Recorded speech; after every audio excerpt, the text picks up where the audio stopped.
Reject fashion, embrace vintage. There's nothing more comfortable than a used pair of slacks. Sell your car, buy a fixie. Any more than one gear is greedy. Go vegan, shop local, only eat from your own backyard. Ditch your razor, grow a beard just as nature intended. Reject the present, embrace the past. Don't follow the crowd, be yourself, be unique. Be an individual.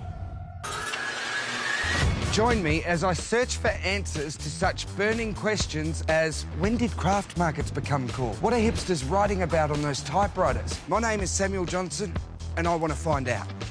Dude, hipster is so over. Yeah, you're about 4 years too late. Why are you still here then? So one of my oldest friends, John Malloy, he was one of the founding members of the theatre company as well. He was in Melbourne. His brother Mick was making some films. He just had a big success with Crackerjack. He was working on other things. And John said, come to Melbourne and I'll give you a job, you know, on the next film. So I just sort of came to Melbourne and started working with the Malloys in a very lowly, you know, kind of like as an assistant, essentially, to John, who was producing it. And basically from that, learnt how films are produced. And I went and produced Mick's radio show for a year or two. And then from that, I just sort of started getting freelance gigs as a researcher, as a sort of assistant producer, managed to get, you know, meet a lot of good people, ended up producing Sean McAuliffe's Mad as Hell for quite a number of years. Worked on a show John produced for John Safran's Race Relations. We went around the world and produced a show with him.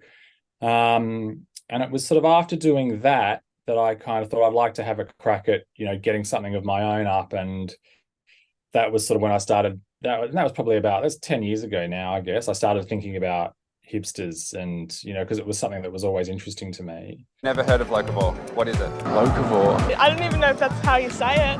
What are these words? No idea what locavore is in a country. I don't believe that buying food in big supermarket chain is very sustainable, and also you support local economy. I think it's good. Yeah? Yeah, I think locavore it makes sense. Yeah, why not support locally? Right, so Two Johns is the company I work for. So the Two Johns are John Malloy. So I still work with John. He set up Two Johns about 7 years ago. The other John is the financial partner, who's a guy called John Adjamus, who and he is the financial partner in the company who facilitated us to be able to run the company as independent producers, which is great.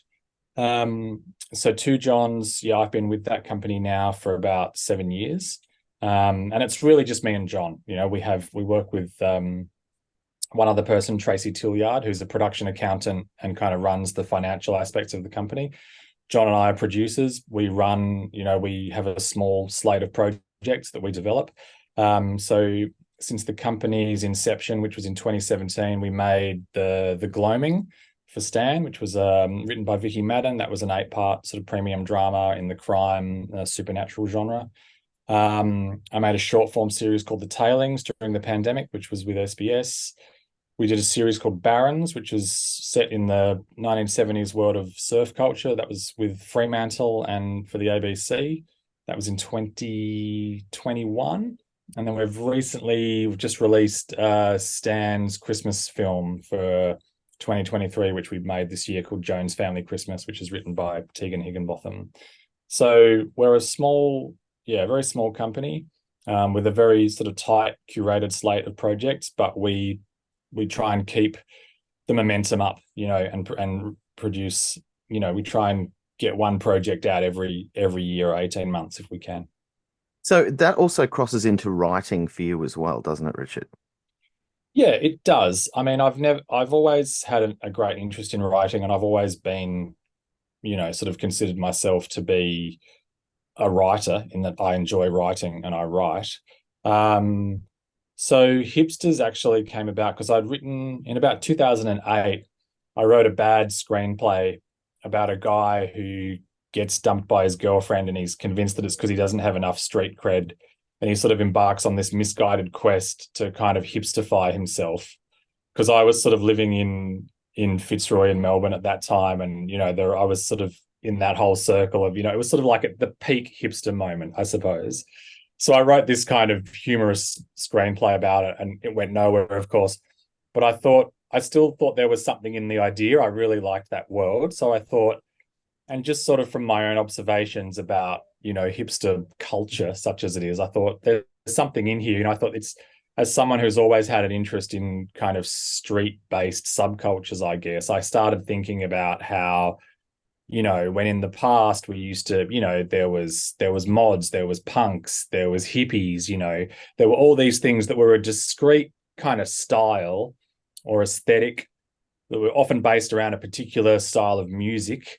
There was rave, there was all this stuff that was, and then I thought, well, then hipster, because I was looking at that and going, this is sort of like, it's kind of cherry picking all the best bits of lots of different things and kind of mashing it into.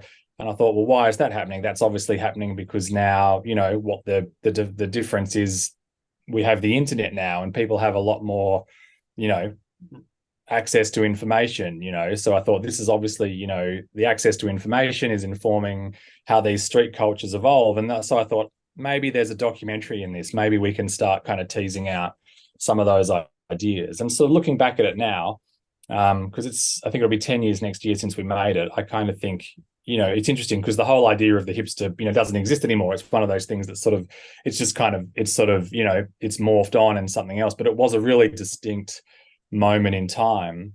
And I think we just kind of scraped in a way, because it was kind of like, it was sort of waning out of the popular kind of lexicon when we did it. But it was still, it was a really interesting thing to do. And I think, it was great. We got to travel the world for a month and, just go and talk to cool people. Oh, it was, one of my favorite documentary series ever. Oh, thank you. Yeah, just absolutely loved what you did with it.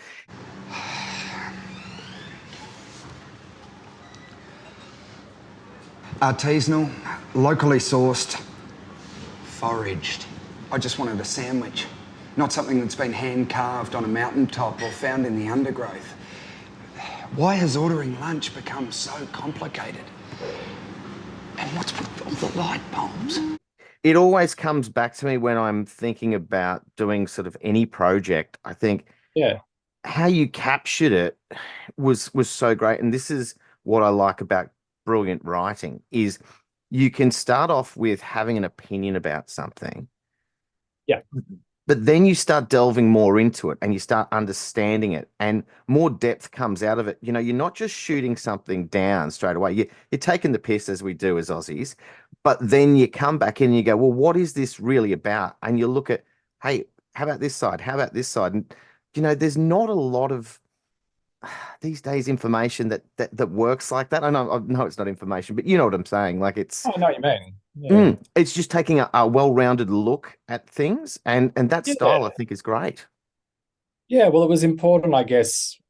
We thought, well, how do we come at this? And I think the casting of Sam Johnson as the central figure was key, because I thought I want someone who is really approachable, personable, can talk to anyone. You can put him anywhere, and he's genuinely interested in people, but he's not a cool guy. I thought he has to be kind of someone who's coming at this from the outside and kind of wanting to go, well, what is it about fixed gear bikes that is so, I can see there's a huge appeal in this. What is it that, what's the appeal? And just really kind of come into it from the outside, but at the same time, without any sense of judgment, with a genuine sense of enthusiasm and wanting to know.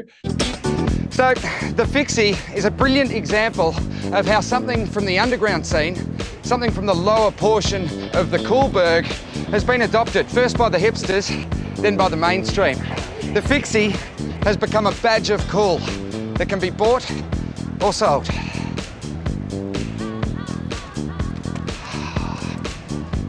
I'm actually quite hungry. This looks artisanal. You can't editorialize, you can't kind of, the worst thing you can do is to judge your subject matter, or you know what I mean? Oh, absolutely. And that's great media to me, whether it be film, radio, TV, when things are looked at openly rather than there's this side and that side. And we've seen that in the last, probably since Hipsters, really in the last 10 years. It's like, you've got to be on this and you've got to be on that. It's like, no, you talk to the normal humans and they're probably down the center. So how about let's showing them a big world view? Yeah, that's right. Now, I know what you're thinking. Who cares about hipsters anyway? Aren't they just a bunch of narcissistic douchebags, and haven't we already heard enough about them already? Hashtag done to death? See? That may well be true, but if the first decade of the 2000s is going to be remembered as a time of the hipster, then I want to know what they stand for. Maybe they don't stand for anything and they're only in it for the craft beers. But if there is a deeper reason why fixed gear bikes, beards and artisanal yogurts have become so popular, then I want to discover what it is. Fuck off, Haters 89.